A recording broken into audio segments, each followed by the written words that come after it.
Tug'ilgan kunimda kelgan sovg'alarni raspakovka qilamiz. Bu o'rtog'im Azminadan. Birinchisi shunaqa korичневый garoshka.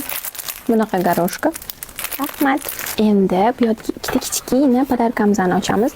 Bu o'rtog'im Robiya. Bu Muxlisa. Dizayner o'rtog'imdan Instagramda tanishganmiz.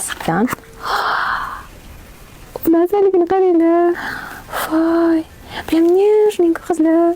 Rahmat. Mamda turgan gulni ham ular olib keldilar. Rahmat. Sarvinoz o'rtog'im.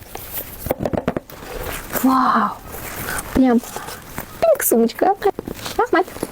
Hijobli qizlarni eng ko'p sotib oladigan narsamiz shapchka и long sleeve. Parallel sinfdosham, maktabda birga o'qiganmiz. Parallel u rus sinfda, men o'zbek sinfda o'qiganmiz. Mumbina o'rtog'imdan Louis Vuitton sumочка. Assalligin. Bu o'rtog'im Maftunadan, bento Maftuna, hammanglar bilasizlar. Tug'ilgan kunimdagi 12 kishilik tortimni ham, fotosessiyalarimdagi hamma bentolarimni ular qilib berganlar. 3-4 yildan beri faqat opamni tug'ilgan kuni, kimdir tug'ilgan kuni faqat bentoni ularga qildiraman. Asal sumочка. Jigarrang sumkam yo'q ekan. Tug'ilgan kunimda 12 kishilik tortimni ham olib keldilar. И bu sponjika, zakolkasi и ободока, unda soch yig'ib turadigan bor ekan. Rahmat. O'rtog'im Dilfuza olib keldi. Buni Gulchiroy dizayner olib keldilar. Pastel turadigan polkamizga videosini qo'yib qo'yaman. U yoqda 9 ta dona spalnigim bilan 10 ta dona o'zi pastel bor. Juda ham pastellash ko'raman. Faqat men bitta o'zim yotaman, hech kim yotmaydi.